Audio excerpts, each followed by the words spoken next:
Hai, apa kabar semuanya? Semoga kabar Anda baik-baik saja. Terima kasih karena sudah memberikan support dan juga kesetiaan Anda untuk membangun channel Codot Film. Yuk kita lanjutkan alur ceritanya, sambil siapin kopi dan cemilan, setting suara volume full. Gasken. Bunuh. Mengikuti suara lembut dari belakangnya, kekuatan yang kuat tiba-tiba muncul di belakang Himeng. Wajah Himeng berubah saat dia merasakan kekuatan-kekuatan ini. Dia menginjak tanah, mengeluarkan teriakan marah saat warna putih mulai menyebar dengan cepat ke seluruh punggung telanjangnya. Ledakan oktan! Xiao Yan dengan dingin memanggil dalam hatinya saat dia tiba-tiba mengencangkan yang pertama. Lengannya yang halus mengeluarkan suara seperti kertas karena diguncang oleh kekuatan yang kuat. Tinju Xiao Yan kemudian dengan keras melesat ke depan. Dalam jarak pendek, kekuatan kuat yang dibawa tinju mengeluarkan peluit tajam angin yang terbelah. Suara tajam dari angin yang pecah di belakangnya menyebabkan wajah Himeng menjadi terperanjat. Anak laki-laki yang tampaknya lemah ini sebenarnya telah melatih kekuatan fisiknya sedemikian rupa. Dentang! Suara yang jelas menggema di seluruh tenda. Suara yang berlama-lama di udara untuk sementara menusuk telinga. Xiao Yan yang tanpa ekspresi menghantamkan tangan kanannya ke punggung Himeng dengan kekuatan besar. Kekuatan ganas yang dipancarkan dari kakinya langsung meledakkan lubang selebar setengah meter di tanah di sekitar kakinya. Cerak, sebuah suara samar disertai dengan munculnya banyak garis retak yang secara bertahap muncul dan menyebar di punggung Himeng. Namun, beberapa saat kemudian ditekan oleh Dou Qi yang mengalir di tubuh Himeng. Saya sudah memberitahu Anda bahwa Anda tidak memiliki kemampuan untuk mematahkan pertahanan saya. Himeng tersenyum tebal saat dia berbalik. Itu mungkin tidak benar. Xiao Yan tersenyum dan menarik tangannya yang ditekan di punggung Himeng. Sudut mulutnya terangkat saat dia berbisik, meledak. Bang! Suara samar yang dalam tiba-tiba terdengar dari dalam tubuh Himeng, dengan cepat mengeraskan senyum di wajahnya. Ekspresi terkejut segera menggantikan senyumnya. Pur. Seteguk darah segar yang berasal dari organ dalam yang rusak dimuntahkan dengan keras. Tubuh padat batuan Himeng kemudian jatuh lemah ke tanah. Menyaksikan kehidupan yang dengan cepat terkuras dari mayat, Xiao Yan hanya menyekat tangannya dengan acuh tak acuh, berbalik dan pergi. Sinar matahari pagi tumpah dari langit dan melewati penutup kanopi sebelum sisa-sisa yang tersebar menyinari perkemahan yang tenang di bawah pepohonan. Di dalam perkemahan yang tenang, beberapa tentara bayaran yang tidak sadar tiba-tiba membuka mata mereka dengan cara yang bingung. Mereka perlahan duduk dan bertukar pandang satu sama lain. Beberapa saat kemudian, kewaspadaan tiba-tiba muncul di tentara bayaran yang baru saja bangun. Dengan kecepatan tinggi, mereka bangkit dan menatap perkemahan yang sunyi. Akhirnya, mereka meraih senjata mereka dan melangkah menuju tenda yang terletak di tengah. Pemimpin perusahaan ketiga! Seorang tentara bayaran berteriak saat dia berdiri di luar tenda. Tidak ada balasan. Sekali lagi, para tentara bayaran menunggu dalam diam sejenak. Kegelisahan akhirnya merayap ke dalam hati mereka. Dengan pisau besar, salah satu tentara bayaran melangkah maju dan memotong tirai yang menutupi tenda hingga terpisah.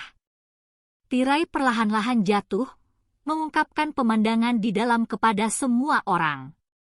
Di bagian dalam tenda, Himeng terbaring diam di tanah dengan kedua mata terbuka. Di wajahnya ada ketakutan yang akan tetap ada selamanya. Genangan darah segar yang kental terbentuk di lantai. Pemandangan itu terus-menerus memancing hati para saksi yang telah mencapai batas mereka. Pemimpin perusahaan ketiga terbunuh. Wajah kaget dari semua orang yang melihat pemandangan tragis berubah pucat dan lemah. Pemimpin perusahaan ketiga dari Wolfhead Mercenary Company terbunuh. Dikatakan bahwa orang yang melakukannya adalah pria muda yang mereka beri hadiah. Haha. Berita orang dalam. Pemuda yang dipanggil Xiao Yan itu telah membunuh hampir 20 anggota dari Wolfhead Mercenary Company. CK.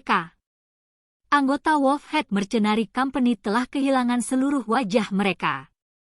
Menjadi kacau oleh seorang anak laki-laki yang lebih muda dari 20.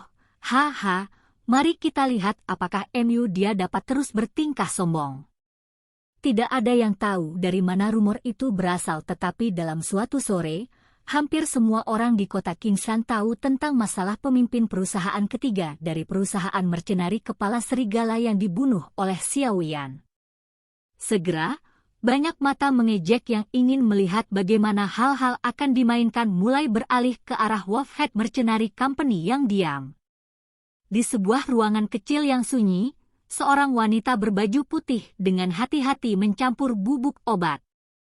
Tetapi ketika dia mendengar berita dari pelayan wanita di luar, tangannya membeku menyebabkan bubuk obat yang tercampur di tangannya langsung mati. Dengan lembut menggelengkan kepalanya, wanita berbaju putih meletakkan botol kecil di atas meja. Mata cerahnya melihat sekeliling dan senyum tipis muncul di wajahnya yang cantik saat dia berkata dengan suara rendah, "Xiao Yan, kamu benar-benar sudah mulai membalas dendam." Tangan peri dokter meluruskan rok putihnya saat dia dengan elegan duduk di kursi. Setelah itu, dia mengeluarkan gulungan 7 warna dan cemberut saat dia mengelusnya dengan lembut. Karena dia mampu membunuh Himeng, kekuatan Xiao Yan saat ini seharusnya berada di sekitar bintang Douze. Sungguh kecepatan latihan yang menakutkan. Hanya beberapa bulan sejak terakhir kali kita bertemu. Nona, Tuan Yao ingin bertemu denganmu. Suara lembut seorang pelayan wanita terdengar dari luar pintu. Mendengar pemberitahuan ini, alis peri dokter menjadi tegak. Tuan Yao adalah orang yang bertanggung jawab atas Rumah 1000 Obat. Dalam beberapa hari terakhir, pria ini sering datang mencarinya setelah mendengar rumor dari Wolfhead Mercenary Company. Adapun niatnya, sudah jelas. Bahkan tanpa menyuarakannya. Biarkan dia masuk. Dokter peri memastikan gulungan 7 warna itu disembunyikan dengan benar sebelum dia menghela nafas tanpa daya. Karena dia tinggal di bawah atap orang lain, dia harus menghormati pemiliknya. Haha, apakah kamu baik-baik saja belakangan ini, Nona Fairy Doctor? Beberapa saat setelah pelayan wanita menyampaikan pemberitahuan itu, seorang pria dengan pakaian mahal masuk ke ruangan dengan senyuman saat dia menyapa Dokter Peri. Dokter Peri mengangkat matanya dan memperhatikan pria paruh baya di depannya saat dia menganggukkan kepalanya. Dia berdiri, berbalik dan membungkuk untuk menuangkan 2 cangkir teh ke atas meja di sampingnya. Duduk di kursi, Tuan Yao melihat ke arah sudut indah yang ditampilkan sosok peri dokter sebelum menatap tajam ke pinggangnya yang sangat sempit. Cahaya tak dikenal melintas di matanya. Pada saat dokter peri berbalik, Tuan Yao dengan tepat menarik pandangannya yang tidak sopan. Dokter peri mengangkat cangkir teh dan dengan lembut meletakkannya di atas meja sebelum menggerakkan bibir merahnya dan bertanya dengan suara lembut, "Apakah ada alasan Anda mencari saya, Tuan Yao?" Haha. Pak Yao tersenyum. Menggunakan kedua tangannya, dia memegang cangkir tehnya yang sisa panasnya tertinggal oleh tangan wanita cantik itu. Tanpa ada yang memperhatikan, dia menggosok cangkir teh. Dia menyesap teh dan menjawab sambil tersenyum, "Saya berasumsi bahwa Anda telah mendengar berita tentang orang yang dikenal sebagai Xiao Yan." Wajah Dokter Peri tidak terpengaruh oleh kata-kata itu dan tetap tenang. "Dia bersamamu saat kamu memasuki gua untuk mencari harta karun, bukan?" Kilatan muncul di mata Pak Yao saat dia tiba-tiba bertanya. "Tuan Yao, saya pikir Anda salah."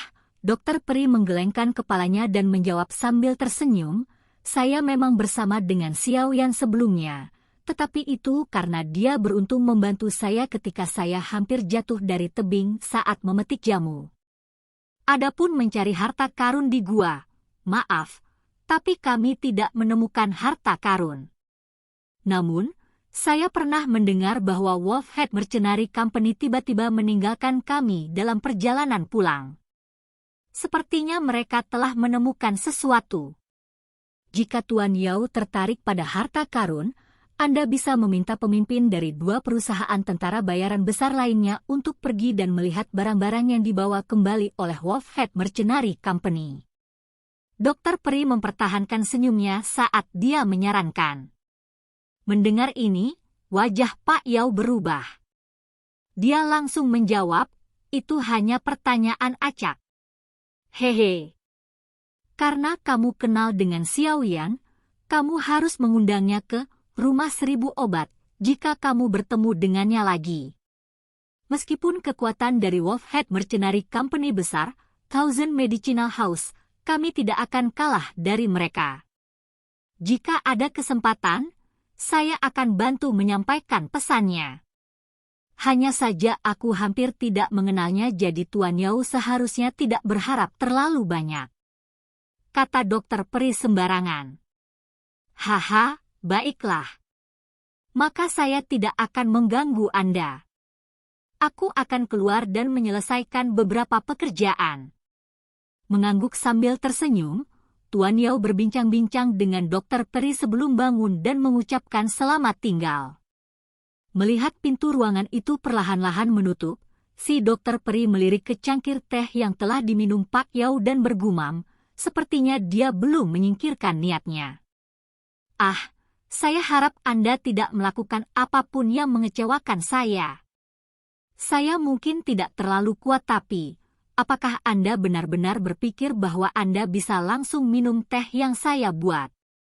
Bayangan seorang pemuda berpakaian hitam melintas di benaknya saat Pri Dokter dengan lembut mengetuk cangkir teh hijau tua. Bibir merahnya terangkat. Kamu adalah pria pertama yang mengalami tebal dan kurus denganku. Tolong jangan mati di kota kecil Qingshan ini. Mayat tak bernyawa ditempatkan di tengah aula yang diselimuti oleh suasana yang suram. Wajah mayat itu adalah wajah pemimpin perusahaan ketiga yang telah meninggal oleh tangan Xiao Yan. Semua orang di aula tetap diam saat mereka memandangi mayat Himeng. Tak satu pun dari mereka berani mengeluarkan suara sekecil apapun karena mereka bisa merasakan niat membunuh yang dingin dari pria yang duduk di kursi pemimpin. Aku ingin menghancurkan bajingan kecil itu menjadi ribuan bagian. Mu Shi menatap mayat dengan mata berlumuran darah saat dia mengatupkan giginya dengan suara. Ledakan kemarahan yang ditekan bisa terdengar di suaranya yang tebal. Keheranan dan ketakutan melintas di mata sipit Mu Li saat dia memandangi mayat dingin di sampingnya. Anak laki-laki yang dia kejar ke seluruh penjuru gunung beberapa bulan yang lalu sebenarnya telah tumbuh sedemikian rupa. Sebagai orang terkuat ketiga di Wolfhead Mercenary Company, kekuatan Himeng adalah sesuatu yang Mu Li yakini. Namun, orang kuat yang bahkan dia takuti ini dibunuh oleh seorang pemuda yang bahkan belum berusia 20 tahun. Mimpi seperti kenyataan ini memicu ketakutan Xiao Yan untuk bangkit di hati Mu Li dan memicu niat membunuhnya yang ganas. Musuh semacam ini harus dibunuh dengan segala cara. Perlahan-lahan mengangkat kepalanya, Mu Li bertukar pandang dengan Mu Shi duduk di kursi pemimpin. Di mata ayah dan anak, yang memiliki karakter serupa, ada niat membunuh yang saling menguntungkan. Fakta bahwa Xiao Yan bisa membunuh Himeng berarti kekuatannya sekitar bintang Douje. Selain itu, Himeng memiliki metode Qi Batu Huang tinggi dan akrab dengan 2 teknik Huang Do tinggi lainnya, yang akan menempatkannya di antara yang lebih kuat jika dibandingkan dengan yang lain di kelas yang sama. Namun, dia masih dibunuh oleh Xiao Yan. Sepertinya orang ini memiliki teknik Do dan metode Qi dengan level yang lebih tinggi. Suara Mu Shi dipenuhi dengan dingin yang jahat. Mulai besok dan seterusnya, Semua anggota yang merupakan bintang 5 doze atau lebih kuat akan menghapus lencana kepala serigala mereka dan bertindak sebagai tentara bayaran independen. Kami akan dibagi menjadi 5 tim pria dan memasuki pegunungan Magic Beast. Jika ada yang menemukan jejak Xiaoyan, segera gunakan peluit bambu untuk berkomunikasi. Wajah Mu Shi dingin dan serius saat dia memberi perintah. Ya Pak. Orang-orang yang berkumpul di bawahnya menjawab serempak. Aku tidak percaya bajingan kecil itu bisa lepas dari tanganku. Tangan Mu Shi perlahan menegang saat dia tertawa terbahak-bahak. Bajingan kecil, hari-hari kurang ajarmu sudah berakhir. Silakan pergi ke. Oke guys, jangan lupa like, comment, share, and subscribe di channel Codot Film. See you next video. Peace out and bye-bye.